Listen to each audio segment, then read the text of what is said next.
की हे जे सरकार आहे गांडू सरकार आहे, तर निर्लज्ज सरकार आहे ना. सीएम सगळ्यात जास्त निर्लज्ज आहे देवेंद्र फडणवीस. जेवढा कोणी मेल्यावर सुद्धा त्रास होत नाही तेवढा पेपर फुटल्याच्या नंतर त्रास होतो. कारण आम्ही रात्रंदिवस एक केलेली असते. आम्ही ग्राउंड करून सुद्धा दिवसा झोपत नाही. कारण आमची मनस्थिती पूर्ण बिघडून जाते ते पेपर फुटल्यानंतर. आम्हाला जर बातमी ऐकली आम्ही पेपर फुटला त्यानंतर आम्हाला इच्छा नाही राहत परत करायची. घरचे म्हणजे 5,000 महिन्याला आम्हाला पुरवते, ते कसे पुरवते आम्हाला माहिती, कारण ती खूप कष्ट करते. जुल्मी जब जब जुल्म करेगा सत्ता की गलियारों में चप्पा चप्पा गूंज उठेगा इनकलाब के नारों से. आमदार फुटतात, खासदार फुटतात, पेपर पण फुटतात. आता काय ते अभ्यास करायला व्यर्थ जातं काय. हे गेंड्याच्या कातडीचं सरकार आहे. आपण बघितलं की गाडी अडवल्यावरती दादा भुसे बाहेर येऊन खदा खदा हसत होते. ते या सर्व विद्यार्थ्यांवरच हसत होते की तुम्ही आमचं काहीच करू शकत नाही. पण हा त्यांचा गैरसमज आहे. हे आंदोलन अधिक तीव्र होऊन त्यांना याचं उत्तर द्यावंच लागेल. काय वाटतं जेव्हा हे पेपर फुटीची बातमी तुमच्यापर्यंत येते? जेवण गोड लागत नाही, मनाला अशी तळमळ होते. तर काय सांगतात पेपर फुटल्यावर घरच्याला काय जेवण द्या सर. तुमच्या डोळ्यात पाणी आहे भैया. आता पाणी तर येणारच ना सर, काय करावं.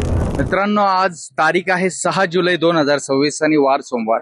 आपण बघू शकता की छत्रपती संभाजीनगरमध्ये ऐतिहासिक दिल्ली गेट समोर एक आंदोलन सुरू आहे. पावसाच्या रिमझिम सरी सुरू आहेत आणि तुम्ही माझ्या मागे बघू शकता की हजारो विद्यार्थी इथे आज आंदोलनाला उपस्थित आहेत. काही वेगवेगळ्या पक्षाचे संघटनेचे कार्यकर्ते सुद्धा इथं आहेत. विद्यार्थी आणि काही नेते त्यांचं मत मांडतायत.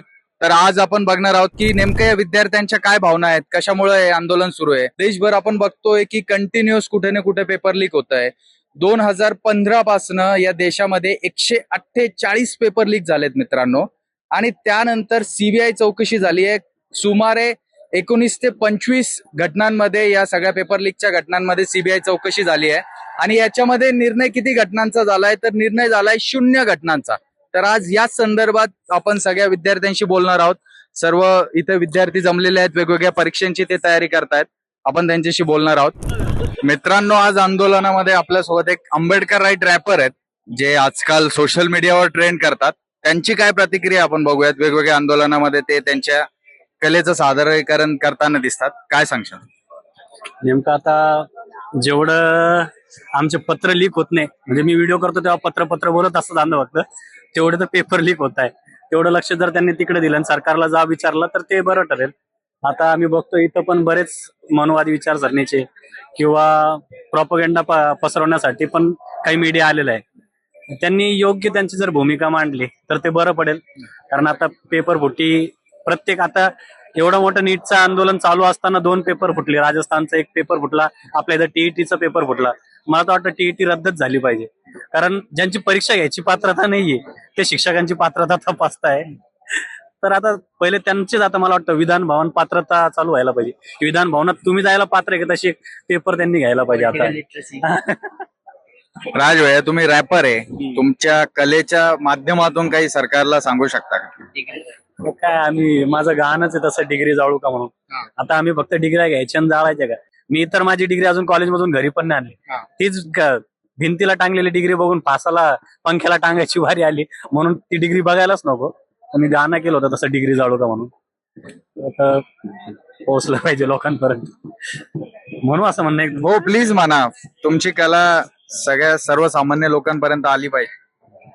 डिग्री जाळू का माझी डिग्री जाळू का, फास घेऊ कोरड्या विहिरी तुडी मारू का. डिग्री जाळू का माझी डिग्री जाळू का, हेरी काम पण तुझ्या माती मारू का. माझे माय बापू पाशी तुझं कुत्र पण तू पाशी, मला देव मानले मी तुझं नातं शैतानाच. असं वागणं हे तुझं जसं बायको सोबताशी. धन केलं गुजराती का मराठी वनवासी, तुला प्रिय आहे खुर्ची खरं बोलू लागी मेच.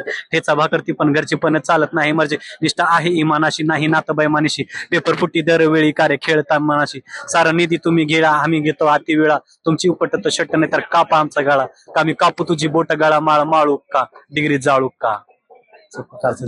धन्यवाद राज, तुमच्या कलेच्या माध्यमातून तुम्ही आवाज ओढवतायत. मित्रांनो, आपल्या सोबत आंदोलनामध्ये आहेत NSUI महाराष्ट्राचे प्रदेश अध्यक्ष सागर साळुंके.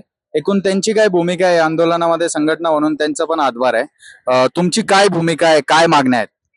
आपण बघतोय की या महायुती सरकारने MPSC चे जे सगळे परीक्षा व्यवस्था आहे ही एक प्रयोगशाळा बनवून ठेवलेली आहे. मागे 2-3 वर्षापूर्वी एक मोठं आंदोलन डिस्क्रिप्टिव्ह पॅटर्न साठी झालं होतं. तेव्हाही विद्यार्थ्यांना रस्त्यावर उतरावं लागलं होतं. मोठ्या प्रमाणात आंदोलन झालं तेव्हा जाऊन सरकारला बॅकफूटवर जावं लागलं.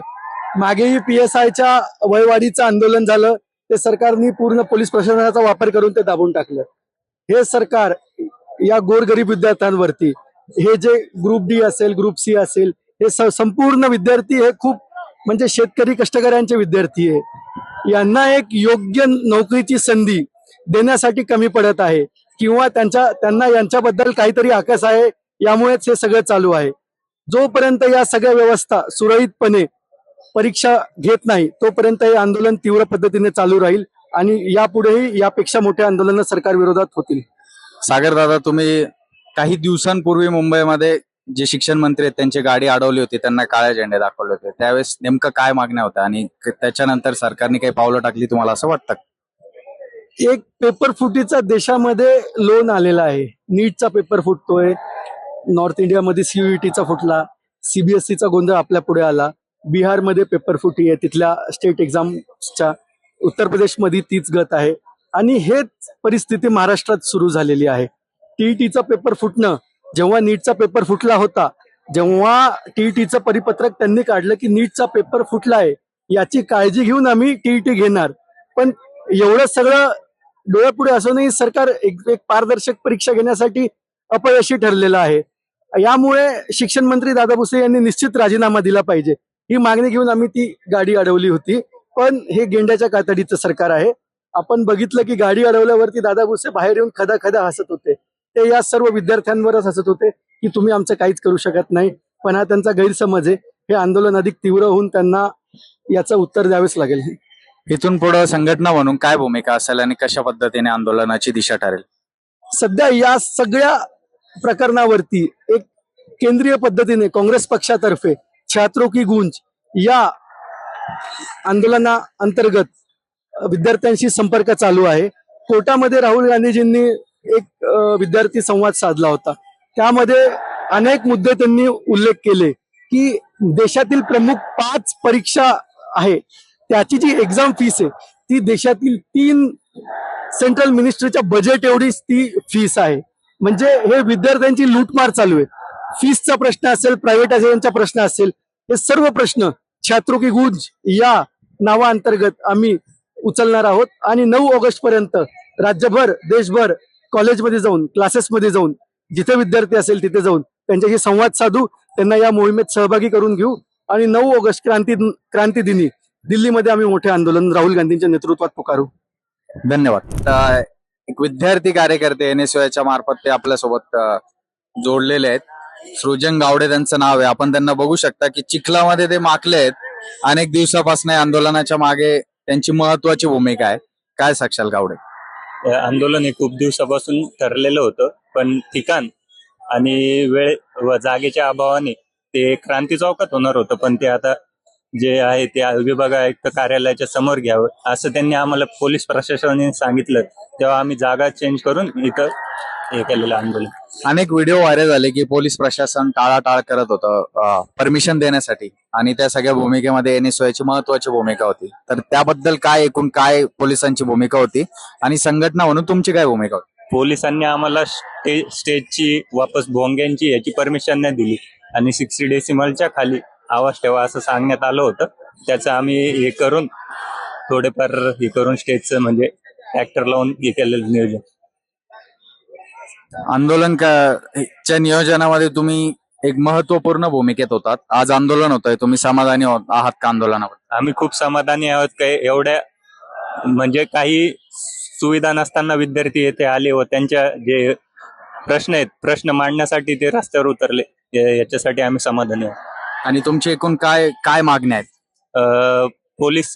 पोलीस भरतीचा वयवाढीचा प्रश्न आहे. MPSC ऑफलाईन झाली, MPSC ची कंबाईन ग्रुप बी आणि ग्रुप सी ऑफलाईन झाली पाहिजे. या मागण्या विद्यार्थ्यांच्या व सर्व संघटनांच्या आहेत. तुमचं गाव? दवंगे. माझं गाव किशोर आहे. मी छत्रपती संभाजीनगर मध्ये राहतो. माझं म्हणणं असं आहे की या जे चळवळ याला एक हिंसक मार्ग भेटला पाहिजे. हिंसक? क्रांतिकारी. हा, संविधानाच्या चौकटीत राहून क्रांतिकारी मार्ग. हा, सध्या गरज आहे. अग्रेसिव्ह. आणि तिथून मला असं वाटतं की थोडस प्रोग्रेस भेटेल. ओके. कारण की हे जे सरकार आहे गांडू सरकार आहे. कारण की जे इतकं निर्लज्ज सरकार आहे ना सीएम, सगळ्यात जास्त निर्लज्ज आहे देवेंद्र फडणवीस. यांच्यामुळे या सगळ्या गोष्टीला घडत, कारण की चौकशी होतच नाही त्याची. कंटिन्यू चौकशी होत नाही. चौकशी लाव का चटोपट्ट का चौकशी? चौकशी कशाला लावतो तू? निर्णय घे ना पटपट. तो विधानसभेत धडधड खोटं बोलतोय, त्याला लाज वाटा पाहिजे. तो असा सीएम भेटला, आमचं नशीब गांडू आहे माहिती का? त्या असा सीएम भेटला आम्हाला. काहीतरी त्यांना निर्णय घ्यायला पाहिजे, ठोक घ्यायला पाहिजे, ना तर खुर्ची खाली करायला पाहिजे. मी 5-6 वर्षापासून एमपीसी करतो, प्रत्येक वेळेस पेपर फुटते. आयच्या याच्यात पण घोळ झाला. ती खेडेकर आलती, तुम्हाला माहिती आहे, तिचा पण निर्णय अजून जशाल तसाच आहे. त्याच्यानंतर खूप असे निर्णय जशाल तसे चौकशी चालू आहे, त्याच्यावर निर्णय होतच नाहीत. अशा गांडू सरकारचं करायचं काय? त्यापेक्षा खाली करा ना. तुमच्याकडून होत नसेल तर खाली करा खुर्ची. आम्ही भारताचे नागरिक नाही का? एवढे जे पोलिस आणले, आम्हाला वाटत नाही का आम्ही पण सरकारी नोकरी जावं म्हणून? हे विधानसभेत खोटं बोलणारा सीएम, असा सीएम नको आम्हाला. त्यापेक्षा खाली करा, तुम्ही खुर्ची खाली करा. देशभरात पेपर फुटीचे प्रकरण होत आहेत. केंद्र सरकार पण अपयशी ठरलंय पेपर फुटीचे प्रकरण थांबवण्यासाठी. याबद्दल तुमचे काय मत आहे? मला याचं हे म्हणायचं आहे, हे निर्लज्ज सरकार आहे, निष्काम सरकार आहे, काम करू शकत नाही. त्यापेक्षा त्यांना खाली खेचा आणि त्यांना दुसऱ्यांना संधी द्या. तुमच्याच पक्षातल्या दुसऱ्यांना संधी द्या, पण चांगलं काम करा ना. असं चुकीचं काम करू नका ना. आणि एवढे मुजोर झाले सत्तेच्या पायी, एवढे मुजोर झाले, काहीच्या काही बोलायला लागले. शेतकऱ्याला गांडू म्हणे एक जण, तो दानवे. अरे हे गांडू तर सरकार आहे, केंद्र सरकार गांडू आहे आणि राज्य सरकार पण गांडू आहे. ठीक आहे, धन्यवाद. तुम्हाला काय बोलायचं? मी सिव्हिल सर्व्हिसेसची तयारी करतो, तर मला असं वाटतं की एक सिव्हिल सर्व्हिसेसला जास्त पॉवर दिली पाहिजे पॉलिटिशियनपेक्षा. सिव्हिल सर्व्हिसेसला जे जास्त पॉवर दिली पाहिजे पॉलिटिशियनपेक्षा. कारण जर आपण बघितलं तर एक टाईप होता हिटलर आणि एक म्हणजे एक डिक्टेटरशिप राहते आणि डेमोक्रेसी. जसं की आपण डेमोक्रेसी मध्ये जगतोय, पण आपण बघतोय की खूप हिंसा होती. पण एक डिक्टेटरशिप होती, तिथं हिटलरनं काय केलं होतं, कमीत कमी त्यांच्या प्रजेचा विचार करून दुसऱ्यासाठी एक हमला केला होता. पण इथं आपलाच म्हणजे फक्त सुधारणा म्हणजे हे करताय आणि आपल्यावरच हमला करताय. मित्रा, विद्यार्थी आहेस? स्टुडंट आहे. काय नाव? धीरज कासार. काय नाव? धीरज कासार. धीरज. मी जळगाववरनं या ठिकाणी आलोय. ऍक्च्युअली मी स्टेनोग्राफरचा विद्यार्थी आहे. आम्ही मागच्या 4 वर्षापासून तयारी करतोय आणि त्याच्यानंतर सरकारकडनं आम्हाला असं सांगण्यात येतं की तुमच्या भरती परीक्षा आम्ही रद्द करतोय. तर याच्यानंतर प्रत्येक विद्यार्थ्याला टेन्शन आलेलं आहे की 4 वर्ष केलेला अभ्यास आपला कुठे जाणार आणि त्याच्यानंतर विद्यार्थ्याच्या मेहनतीचं फळ कुठेतरी विद्यार्थ्याला मिळणार नाही. तर त्याच्यामुळे सरकारला विद्यार्थ्यांच्या या मागण्या आहेत त्या मान्य कराव्या लागतील. आमचं मुंबई इथे आंदोलन झालं, आता परत सर्व महाराष्ट्रातले विद्यार्थी इथे संभाजीनगर इथे आले होते आणि त्यासाठी सरकारला प्रत्येक विद्यार्थ्याची एकच मागणी आहे की सर्व भरती सुरळीत व पूर्ववत करावी, अशी आमची इच्छा आहे. धन्यवाद.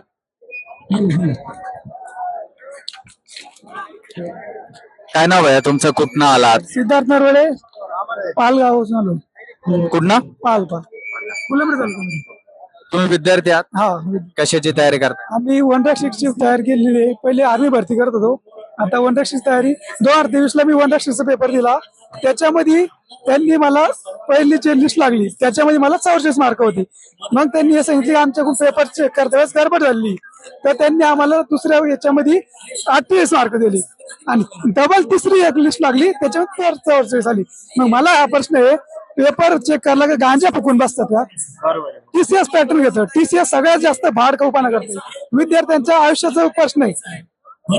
विद्यार्थी किती मेहनत करताय, यांना काही अक्कल नाही आहे. यांनी 1-6 पेपर फुटण्यासाठी 20-20 लाख रुपये घेतलेले आहे विद्यार्थ्यांना. तरी पण यांच्यावर कारवाई होत नाही आणि विद्यार्थी आंदोलनाला पुढे आले तर विद्यार्थ्यांवर कारवाई होती. कौटुंबिक व्यवसाय काय आहे तुमचा? शेती. सध्या शेतीची काय परिस्थिती आहे? शेती सध्या पाणी पावसाच्या आहे वर्षावर्षी. तुम्ही किती वर्षापासून तयारी करताय? मी मागच्या 4 वर्षापासून. 4 वर्षापासून तुम्ही तयारी करता आणि वेगवेगळ्या पेपर फुटीच्या त्याच्यामध्ये फ्रॉड होण्याच्या घटना समोर येतात. 4 वर्षापासून तुम्ही तयारी करता. काय वाटतं जेव्हा हे पेपर फुटीची बातमी तुमच्यापर्यंत येते? 2 दिवस जेवण गोड लागत नाही, मनाला अशी तळमळ होते. तर काय सांगतात, पेपर फुटल्यावर घरच्याला काय जेव्हा देत सर? ज्या 1-6 मध्ये मी सांगतोय त्याच्यात मला कन्फर्म होतं की मला 86 मार्क पडणार आहे. त्याच्यात मला फक्त 44 येत आहे. बरं 44 आले बाबा, ठीक आहे, नापास झालो तरी पण ठीक आहे. हे म्हणता प्रश्न जर तुम्ही बरोबर आहे तुमचा प्रश्न तर दुरुस्त करायचे 1000 रुपये द्या. 1000 रुपये कुठून द्या?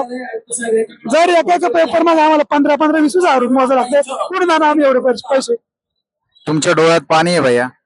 आता पाणी तर येणारच ना सर, काय करावं, मजबुरी आहे. तुमच्या हातात डफली आहे, काय काय संदेश देण्यासाठी आंदोलनात आला? एक शायरी बोलतो सगळ्यात इथं, हा, जुल्मी जब जब जुल्म करेगा सत्ता की गलियारों में चप्पा चप्पा गूंज उठेगा इनकलाब के नारों से. हे जे सगळं होते आज या देशामध्ये पेपर लीक सारखा प्रकार.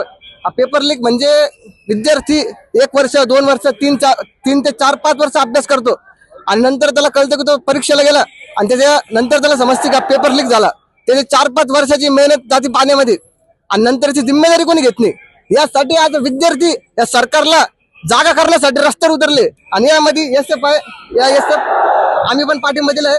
निश्चितच जशा सर्वांनी मांडल्यात की शासनाची धांदली सुरू आहे, ज्या स्पर्धा परीक्षा होतात किंवा ज्या कॉम्पिटेटिव्ह एक्झाम होतात, जशी नीटची एक्झाम झाली, रिनीट केली, त्याच्यात पण धांदली झाली, प्रॉक्सीचे प्रकार समोर आले गेले. महाराष्ट्रामध्ये टेटचा पेपर फुटला. किती दुर्दैवी घटना आहे की तुम्ही 4-4 वर्ष एक परीक्षा घेता आणि त्याचा रिझल्ट नसतो. विद्यार्थी गावाकडून येतात, त्यांचे आई वडील कष्ट करून इथे त्यांना पालन पोषण होतं विद्यार्थ्यांचं आणि परीक्षा देतो विद्यार्थी. एक अपेक्षा असते की आपलं काहीतरी करिअर सेटल व्हावं आणि असे प्रकार करतात ज्या विद्यार्थी हात बोलवतात. आणि आम्ही जेव्हा हा आक्रोश घेऊन इथे येतो, रस्त्यावरती उतरतो, तेव्हा आमचा तिरस्कार करण्यासाठी इथे हजारो पोलीस तैनात केले जातात. इथे टीयर गॅसेस घेऊन पोलीस उभे आहेत, तिकडे वॉटर टँकर उभे आहेत. म्हणजे हे पूर्ण तयारीने आले की यांनी काहीतरी चुकीत सापडावं आणि आम्ही मग यांना जी नेगेटिव्ह दखल घेतली जाते शासनाकडून या आंदोलनात ती घेतली जाते, पण पॉझिटिव्ह दखल घेणं हे शासनाचं काम आहे. आम्ही तुम्हाला निवडून देतो, आम्ही आमचा मताचा अधिकार बजावतो आणि तुमची जिम्मेदारी आहे की तुम्ही आमची दखल घ्यावी. इथं अजून कुठलेच अधिकारी येऊन दखल घेत नाहीत. स्टेजवरती आमदार रोहित पवार आहेत, अभिजित दिपके आहेत, कांगणे सर आहेत आणि बरेच हजारो करोडो इथं विद्यार्थी उभे आहेत.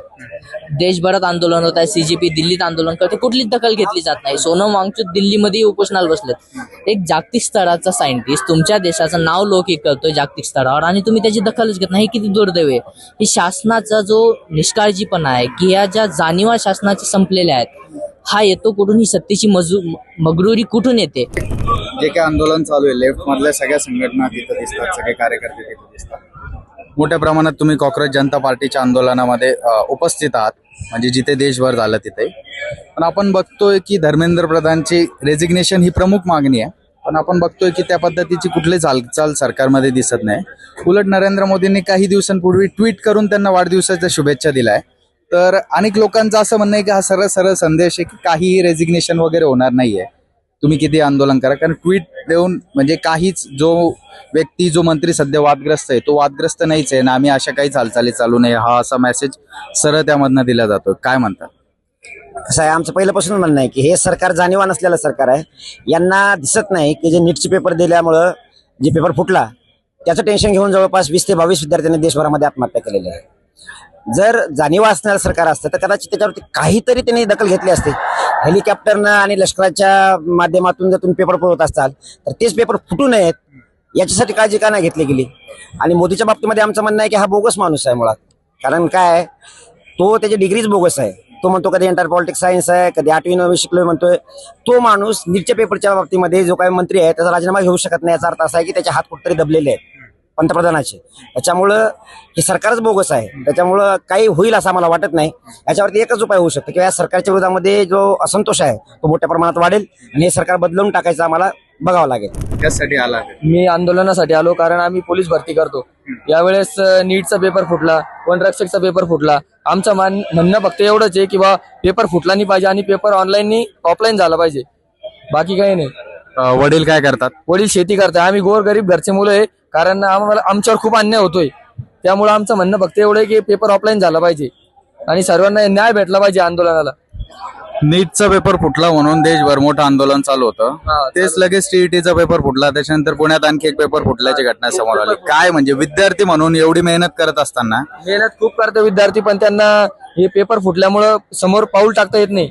कारण काय वाटतं, काय भावना असते जेव्हा तू कुठेतरी लायब्ररीत बसलेला असतो किंवा ग्राउंडवर पळत असतो, व्यायाम करत असतो, तयारी करत असतो पोलीस भरतीची, आणि तुला बातमी मिळते की यार आपला पेपर फुटला, त्यावेळेस काय वाटतं?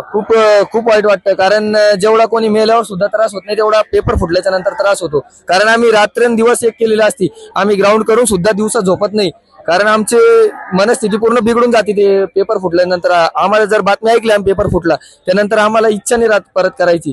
कारण आम्ही खूप, आमचे घरचे म्हणजे 5,000 महिन्याला आम्हाला पुरवते. ते कसे पुरवते आम्हाला माहिती, कारण ती खूप कष्ट करते. आई वडिलांची काय भावना असते, त्यांच्याशी बोलणं होतं तेव्हा काय बोलता? म्हणजे आई वडील आता ते समजा आमचे आई वडील अनाडी, आमच्या आई वडिलांना काही कळत नाही. पेपर फुटला म्हणजे त्यांना वाटतं पैशावाल्यांची मुलं सक्सेस होणारे, आपले मुलं असेच शेतकरी राहणारे आणि असेच काबाड कष्ट करणारे. आमच्या घरच्यांना खूप वाईट वाटतं या गोष्टीचं, कारण आम्ही खूप मेहनत करतो, आम्हाला याचा न्याय भेटलाच पाहिजे आंदोलनाचा. मग आंदोलनाचा न्याय भेटला पाहिजे म्हणजे नेमकं काय झालं पाहिजे? तुमचे काय मागणी? आमचा पेपर फक्त ऑफलाईन झाला पाहिजे, आमचं म्हणणं एवढंच आहे. आणि ऑनलाईन जर झाला तर तो एकाच दिवशी आणि एकाच टाइमला झाला पाहिजे, ऑनलाईन जरी झाला तरी. का बरं? नॉर्मलायझेशनचा जो काही प्रकार होतो त्याबद्दल Normalizationचा जो प्रकार आहे त्याच्यामुळे खूप काही वेगळ्या घटना घडताय. तुम्ही किती वर्षापासून तयारी करताय? मी 4 वर्षापासून तयारी करतोय. 2 वेळेस मी मेडिकल आणि फिट झालो आर्मीला आणि आता पोलीस भरती करतोय. तुम्हाला जेव्हापासून कळतं, म्हणजे तुम्ही 4 वर्षापासून या सगळ्या प्रोसेसमध्ये, किती वेळा अशा काहीतरी घटना घडल्या आहेत पेपर? यावेळेस 3 वेळेस घडना आणि मागं पण खूप घटना घडल्या, पण त्याच्यावर काही अजून न्याय झाला नाही. मित्रांनो, आपण बघितलं की आंदोलनात कशा पद्धतीने विद्यार्थ्यांनी सहभाग घेतला, कशा पद्धतीने आक्रमक पद्धतीने विद्यार्थी या आंदोलनामध्ये सहभागी झाले. त्याबरोबरच विद्यार्थ्यांच्या भावना या किती आक्रमक आणि तेवढ्या चिंताजनक होत्या. मित्रांनो, आपण बघितलं की जेवढे विद्यार्थी आले होते त्यापैकी 99% विद्यार्थी हे शेतकरी कुटुंबातून येतात. आज शेतीचे काय हाल चालू आहे आणि एका बाजूला जी घरची परिस्थिती एखादी परीक्षा पास करून बदलू पाहणाऱ्या विद्यार्थ्यांचे पेपर फुटीमुळे आणि त्या सगळ्या फ्रॉड व्यवस्थेमुळे कशा पद्धतीने हाल होत आहेत.